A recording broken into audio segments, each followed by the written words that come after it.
Good morning, everybody.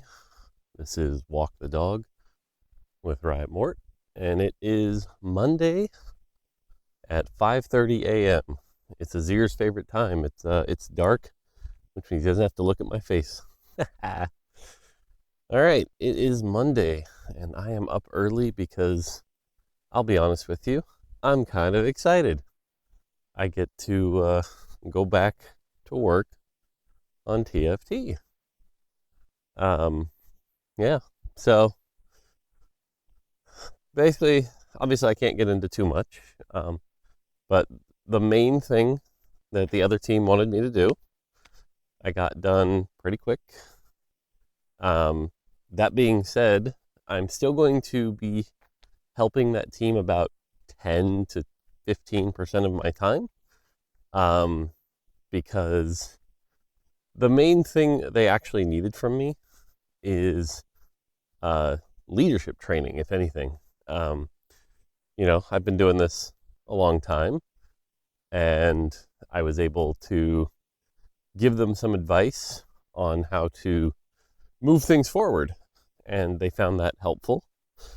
So, if anything, that's going to be my main job. Now, this is the kind of thing that personally, I'm like, leadership is the kind of thing that like I'm okay at, but I wouldn't consider myself like a world expert or anything, right? Like there's probably better leadership coaches out there and things like that, but I can like do it okay. So I don't know. I always find myself, I hold my bar way too high, and so my expectations for myself are like, I'm just doing okay here. But that can be good enough in some places. So yeah, TLDR, and then behind the scenes in some future stuff, TFT could actually use my expertise. Now, TFT, on the other hand, is where I consider myself, the world-renowned expert, if you will. Now, I think the biggest shift, though, is that a lot of people are like, oh, he's coming back to TFT. He's going to do it the way he was normally. No, if anything, they're explicitly sort of like, we need you to work on a bunch of stuff that isn't live.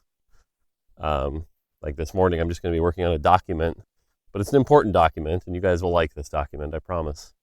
Might take a while, or some other future stuff. And so there's basically, TFT's become a big game, and there's lots of little fires to put out. And who better to put them out than somebody who can get stuff done? So now again, that's not to say everything's on fire. It's not like a doomsday scenario. It's more just like there are little things they could use the extra muscle on, but like I said, I'm kind of excited. So I think one of the cooler things is I'll get to be back in the morning play tests. So that'll be fun. But yeah, otherwise, weekend was pretty solid. We played some PvE, we played some live. I don't know. The games were okay. The meta, I mean, like I said, I still stand by it. The set has a great core, but there's just some,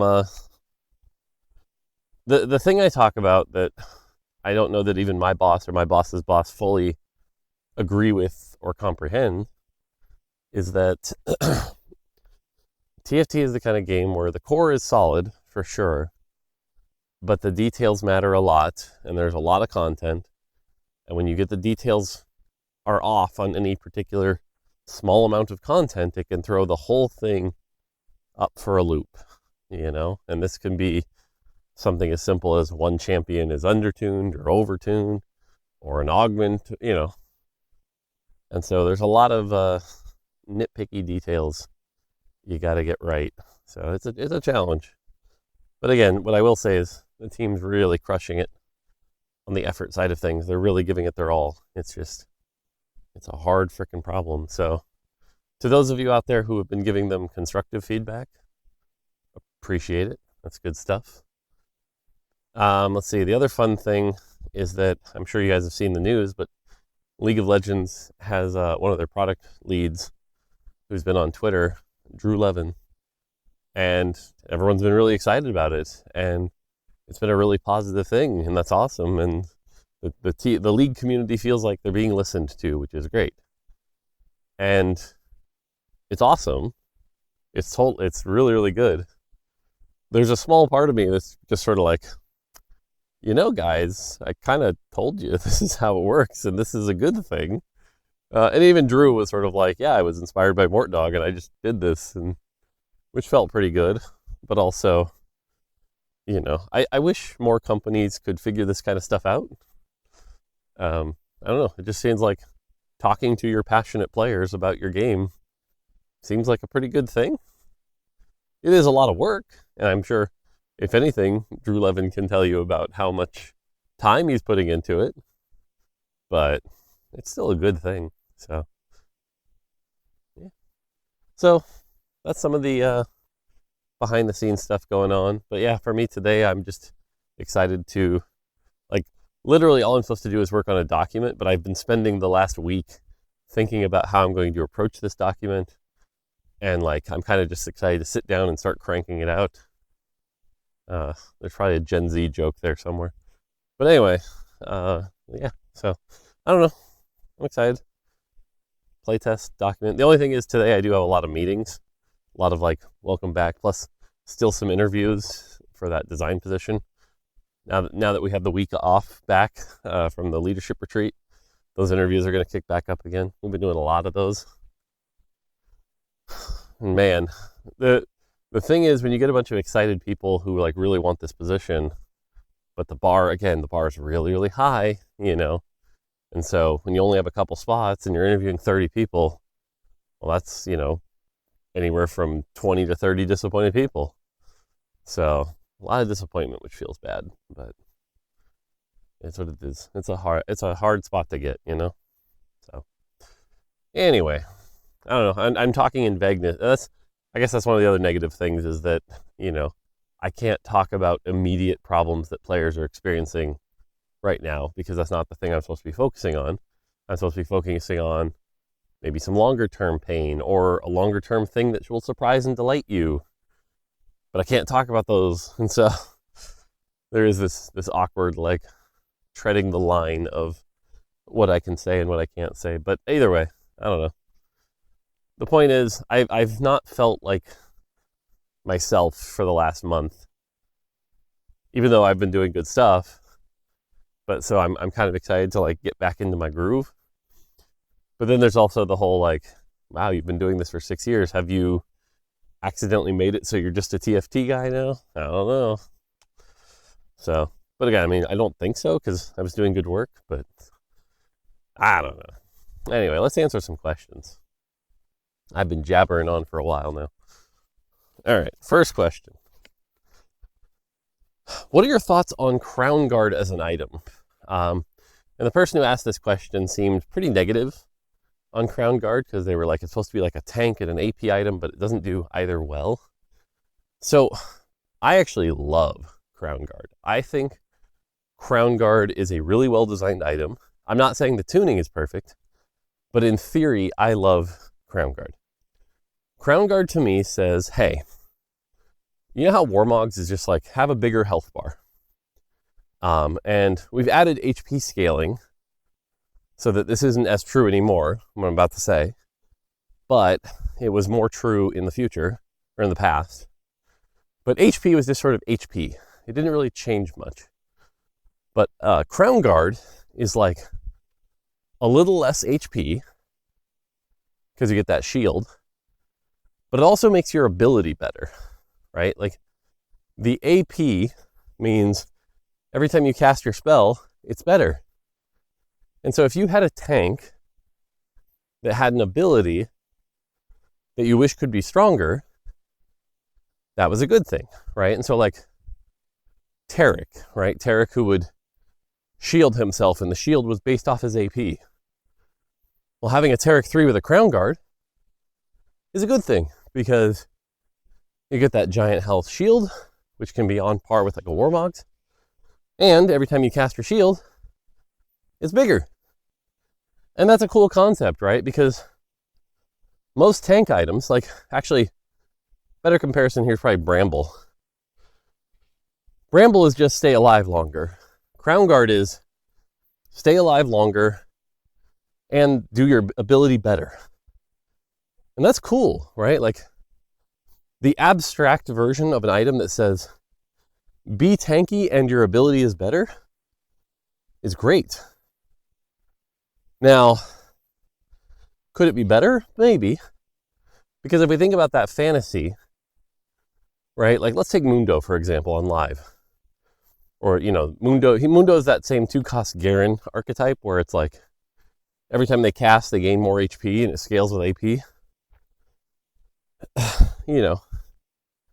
I would expect Crownguard to be good on that type of champion because it helps them be tanky. But why is everyone building Archangels instead? Well, because Archangel doesn't have the red mage problem. So, sorry, car here. And what I mean by that is typically if you want to survive longer, you want to get the best tank item. If you want to cast your spell better, you want to get the best AP item. Having an item that does a sad mix of both is going to be less exciting. But, thinking about it out loud, this is just me thinking, I think one of the ways to solve Crownguard would be to really red mage it between those two items. It's like, imagine if it said, gain a shield, and then gain half an Archangels, right? Like that'd basically be what it would kind of become. And I think all of a sudden, instead of just, 20 or 25 flat AP, it being able to scale all the way up into the late of a fight could be pretty exciting. Yeah, we just have to be careful that, there's not too much power within the items. And that's always one of the other challenges is making sure that the items are fun and satisfying, but not too impactful compared to traits. But yeah, I don't know. I look at Crownguard and I'm like, you probably see me build it a lot on stream because I just think it's an item that's like, if you're playing an AD comp, it eats up the rods, which is nice. If you've got extra rods and you don't really need a Ginsu's or something. And it provides a lot of value. It scales really well with Warmogs because the shield is % health based, which is a very healthy type of shielding. So like I would expect on a character that has a decent AP ratio, that's a tank, to go Warmogs, Crownguard, and like Gargoyle. And that'd be a cool combo because you get your health, you get your AP and your shield, and you get your armor and MR to go with it. Should be solid. Now, the person asking this question might be looking at it from the other angle, which is like a Katarina, right? Like an AP frontliner or a Viego, right? Like why would a Viego build a Crownguard? And that's something I actually think that like is true, that Crownguard doesn't really work on like these melee AP users. But I think that's okay. Again, if you try to make an item too generic that it can work on everyone, you're not putting Warmogs on a Katarina, And so I think we have to lean into the identity more. Now, that being said, if someone came to me and said, hey, we actually have plenty of tank items, what we need is more AP melee items, how would you change it? Well then, okay, fine. Right? Then maybe Crownguard becomes the AP version of like an Edge of Night kind of thing, where it's like, how do I keep melee DPS alive specifically? Or like a Bloodthirster. Although we kind of already have Bloodthirster for Bloodthirster.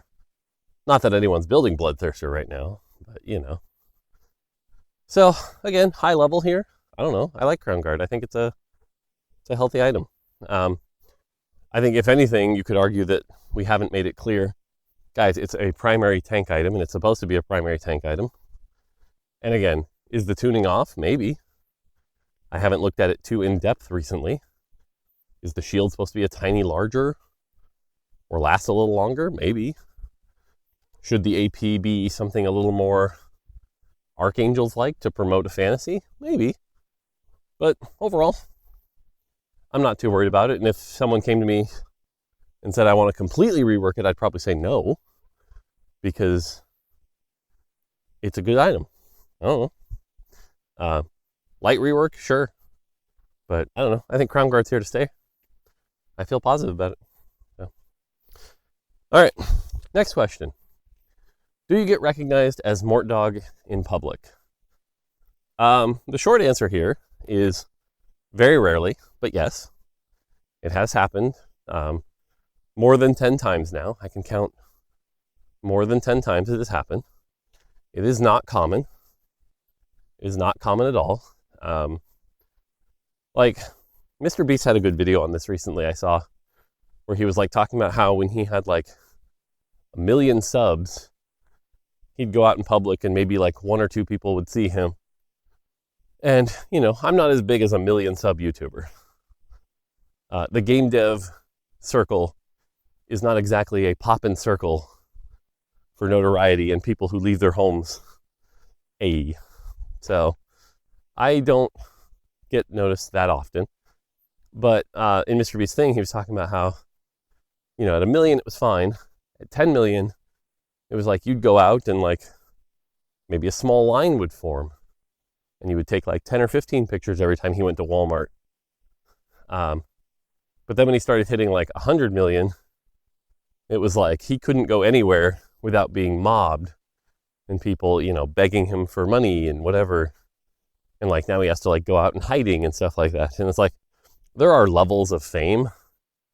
And I am so far on the bottom rung of that level. Now, the one time where it feels like this isn't the case is the opens, or like when I went to Worlds in 2022, whenever Worlds was in San Francisco. I want to say 2022, but I could get my year wrong.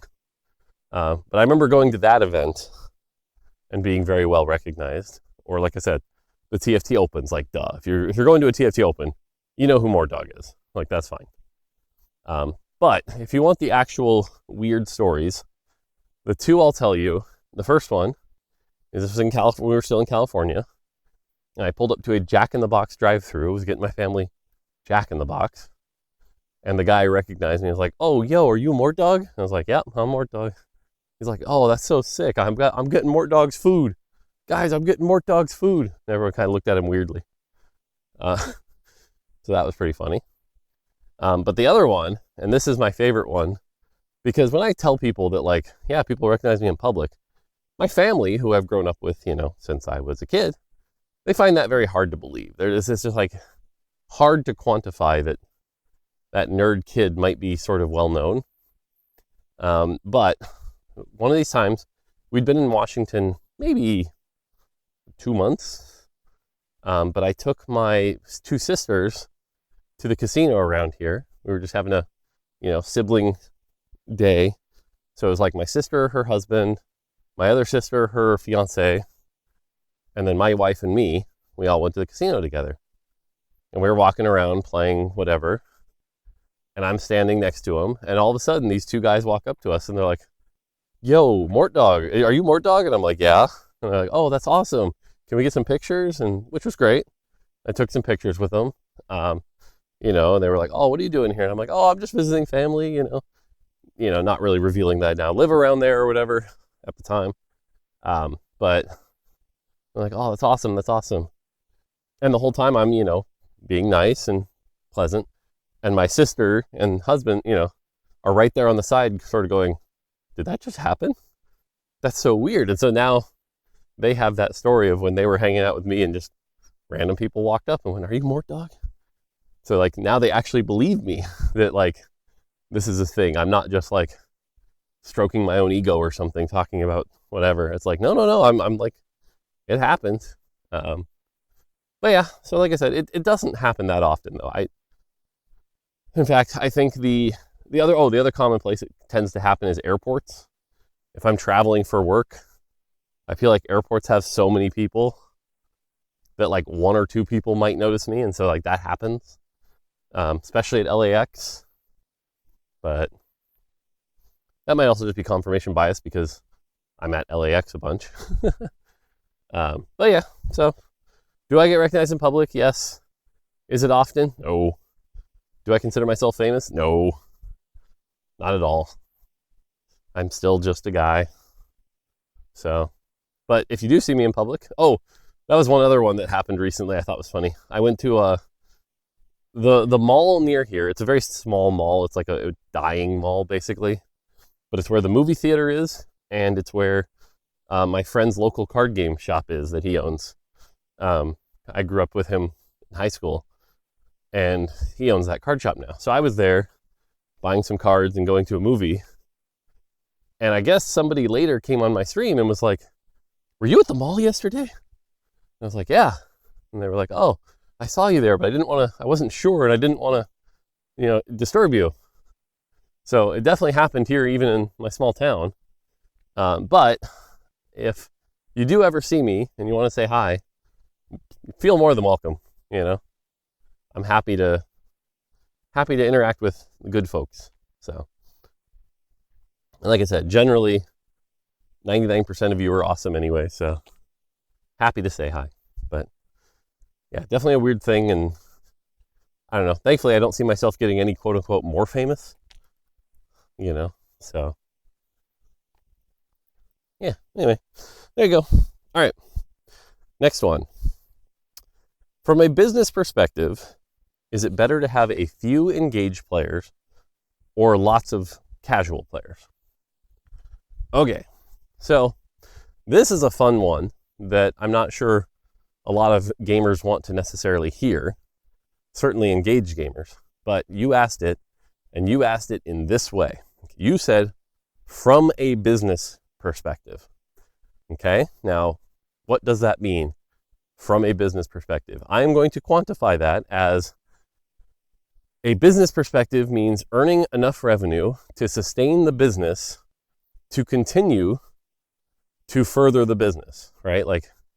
So essentially what we were talking about is the ability to keep the game alive and fund future game development. Okay? So from our business perspective, we are looking for what is the best thing we can do to earn revenue to keep ourselves going. And the answer to this one is very clear. It's not even close. You want a lot of casual players. It's not even close. Now, I say that because it's funny. Riot and I still don't agree on this completely, because Riot will use this metric that I absolutely hate, which is called ARPA. I hate this term, but it's average revenue per active user.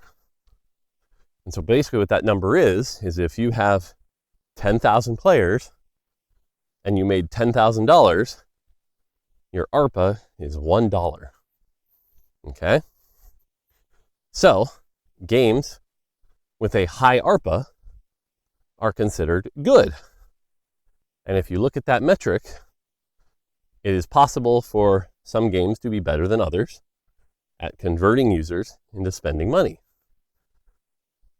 Now, engaged players, believe it or not, generally do not have a higher ARPA than casual players. Or if they do, it is marginal. Now, obviously, there's exceptions here, right? You got your whales.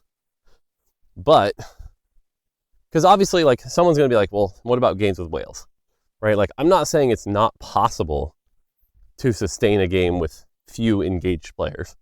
That's literally a lot of games markets. But what's it better? Well, again, here's your choice. 10,000 players with an ARPA of, let's say, $20. Let's say you're crushing it. $20 per user. And by the way, that number is insane.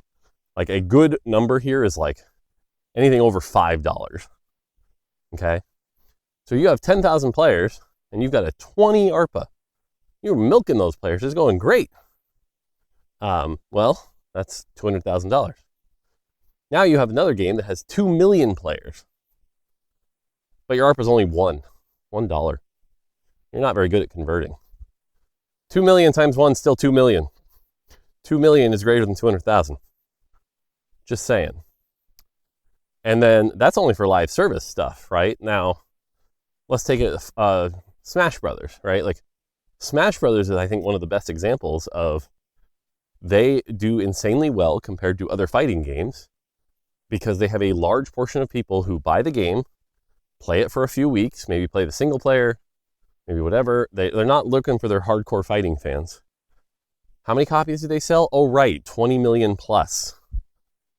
They make bank because they have a wide variety of casual players. Now compare that to like a Street Fighter. And don't get me wrong, Street Fighter's doing great.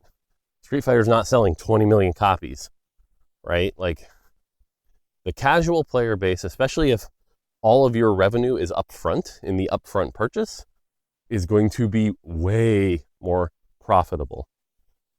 Now, again, this is from a business perspective. That's how you ask that.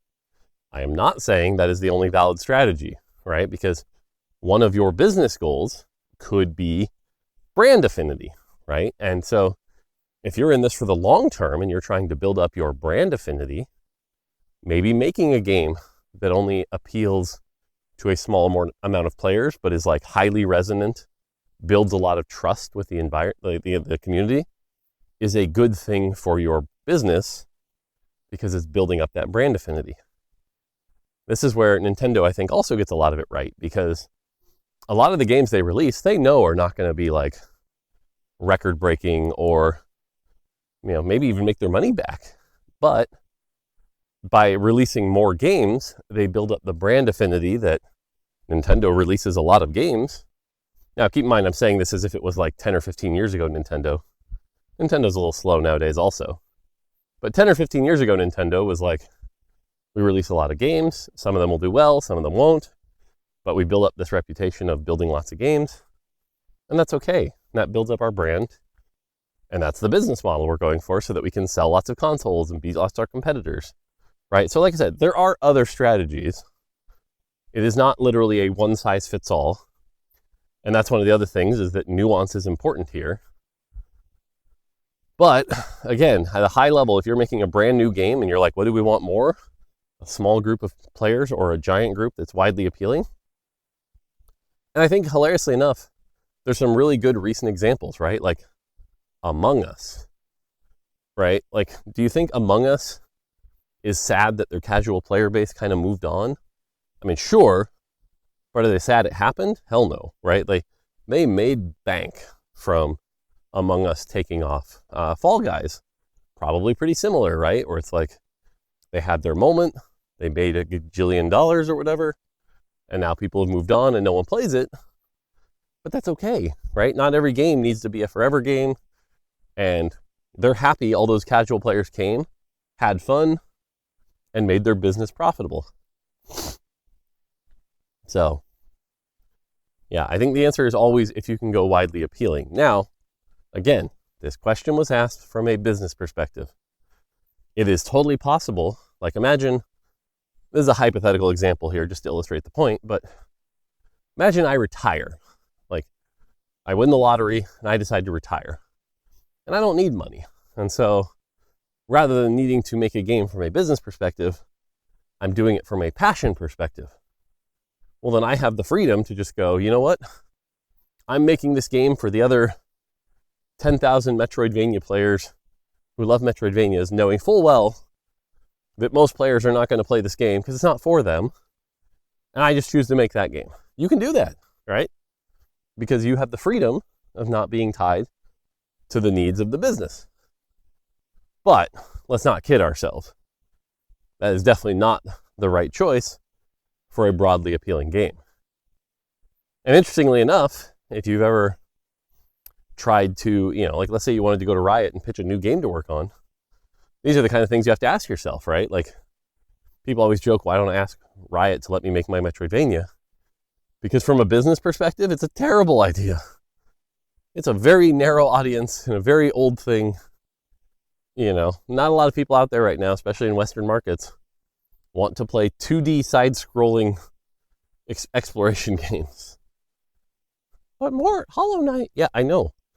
Again, it's like the Street Fighter comparison. Like, Hollow Knight is like best case scenario. Best case scenario. But compare that to like TFT? Not even close. Not even close. So yeah, again, your question was from a business perspective. And it's not even close. But it doesn't mean it's the only option. right? I think, what's a good example here? Like my boss's boss plays Warhammer a lot, and I look at Warhammer, or even, I don't know, Magic 10 years ago, before Universes Beyond, where it's like, it's a dedicated following, but it's enough that you keep it going. So, yeah. And no, I'm not going to tell you what TFT's ARPA is, but I have, it's like I said, it's a number I hate. Because at the end of the day, all I care about is if there are lots of players and they're all having fun, some of them will spend money. And with a lot of players, they'll spend money. There'll be enough money. It'll all be fine. And that's how I approach it. And so far, that's worked out. But I will say we've definitely gotten a lot better at it in the last few years. So, yeah. All right, there you go. I didn't quite get to the last question, but I yapped a lot today, about 30 minutes. So there you go. All right, well, like I said, I am excited. I'm going to shower, have some breakfast, sit down, and start working on this document. Hopefully not finish it in 2 days, because then I'll go like, what next? No, that's not true, actually. If I finish the document, I can go help with that. There's a lot to do. I got lots of stuff to do, and that's exciting. I just need to pace myself and not burn through it all in a week. That's what I need to do. That's the thing. Live TFT, there's always something to do. Future development stuff, sometimes you're waiting on the engineers to be available, or the art to be ready, or the release date, right? Like the double up cannon was something I worked on. And it was like, I made the pitch, I made the document, sat it there, and then was like, see you in 3 months when you're ready for it. And eventually it did happen, which was great. But yeah, the double up revamp, I remember making that document and sort of going, all right, here it is. And then it took, like I said, it took about 3 months before it was ready to start really being worked on. But once it did, I got a lot of, questions, and then would get pulled into meetings and how's it going, And that's when we cut the team battles that didn't end up working out, but because that was in that document. But yeah, otherwise, cool. All right, I'm going to end it here. Hopefully you have a great day. Have a great week. Patch on Wednesday. Hopefully it's a good patch. And yeah, there you go. All right, that's going to do it for me. Until next time, take it easy.